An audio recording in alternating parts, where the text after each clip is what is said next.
Do you ever feel exhausted no matter how much sleep you get? Or like you're running on empty even after a weekend off? Could be that you're sleeping, but you're not actually getting rest. Most people think rest means sleeping or vegging out in front of Netflix, but there's so much more to it than that. In this video, I'm breaking down the different types of rest that go beyond sleep and why getting them right is the key to actually feeling like yourself again. Most of us live in two distinct rhythms: weekdays filled with work, hustle, and our minds racing from one task to the next, and weekends when we finally get to catch up on sleep or squeeze in a bit of rest. But rest isn't just something we save for the weekend. It's a rhythm we can intentionally weave into our days and even our seasons. Rest doesn't mean slowing down. It means intentionally refueling the parts of us that are running on low so we can live more fully. The first form of rest is the most obvious. It's physical rest. When we think of physical rest, we usually focus on the passive rest, like sleeping at night. But sometimes our sleep can be restless for many reasons that we can talk about in another video, but that's why active rest is just as important. This could be yoga, it could be just gentle movement that you bring about into your day, it could be stretching. A restorative form of using your body can even promote better passive rest and help you get better sleep at night. The next form of rest is mental. This one is a big one for me personally. I tend to overthink or just have a million things I need to remember, and when you're trying to remember a million things, one, you're bound to forget, and two, our brains are powerful and should really be used for a lot more deep, meaningful work. If you're struggling to focus or feel like your brain is always running a marathon, you're probably lacking mental rest. Try scheduling short breaks throughout your day to pause and reset. Even 5 minutes of journaling or deep breathing can make such a big difference. I actually even like using technology for good, not necessarily to always warp speed all my productivity and get more done, though it is used for that.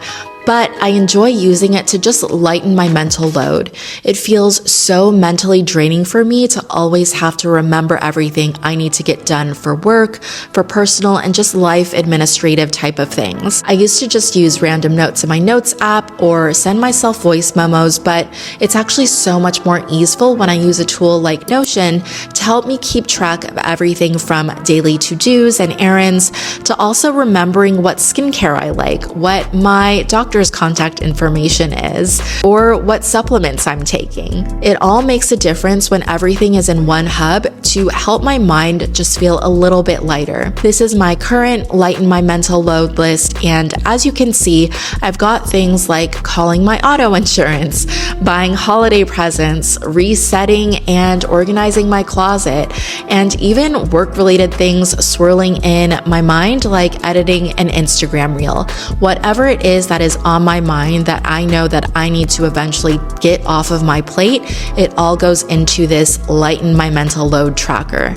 If you want this template, I have it as a free download in the description box below. There is also sensory rest. We are stimulated all day by lights, sounds, notifications, our environment in general. We wake up with an alarm, we listen to a podcast or loud music, we watch the news or our favorite binge-worthy shows.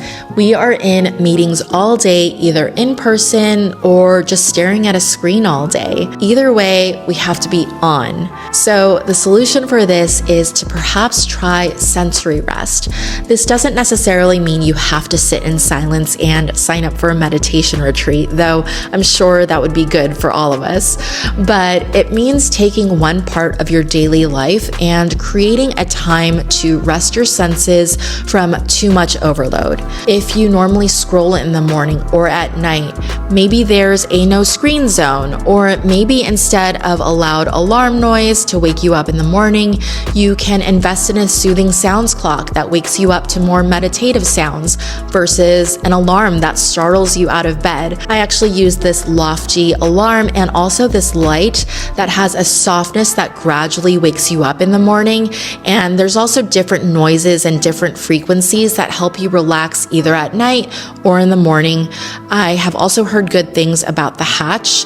I've not personally used it, but I know people that have it, and that's also another very pleasing way to wake up or to wind down at night. And both of these are linked in the description box below. Now there is creative rest. As you might imagine, being a creator on social media takes the ability to create and to be creative. It's not quite easy to constantly have a stream of ideas rushing throughout my brain. Of course, ideation comes in waves, but sometimes you're just in a creative rut. And this also goes for if you are working at an office job, something more traditional, you are in the corporate world, you have to be creative at all times in different ways. And sometimes you just feel stuck when you're building a deck or need to prepare for a meeting. No amount of scrolling or doing research can help inspire sometimes. So if anything, it leaves me more confused and not personally in my own zone of creativity. One way to spark creativity is to surround yourself in environments that really inspire you. It could be, honestly, putting together this beautiful floral arrangement. It's just a meditative activity that I can get lost in, and there's no pressure around it.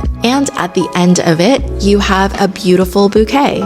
Emotional rest is another form of rest where you're allowing yourself the permission to be you. Understanding what your own wants and desires are, what you want out of life. I find that journaling is a really effective way to instill emotional connection with yourself. Instead of giving to others, find a moment or two to give back to yourself. Journaling allows you to express your feelings without judgment, and it can help give you clarity when you need it. Social rest is another one of my favorites. If you're feeling out of sorts, maybe lonely, or the opposite of maybe too much socialization, give yourself a bit of the opposite of what you've been doing. As someone who works from home and interacts a lot with people through a computer screen, it's really important for me to socialize and interact with people in real life. I made this little holiday board so that I could invite a couple of friends over and I can get real life interactions with people I care about. And lastly, there's spiritual rest. This doesn't necessarily mean lean into religion, though of course it can mean that. It simply just means connecting with a version of rest that goes beyond your own life. Can you engage in a bit of mindfulness through this form of rest?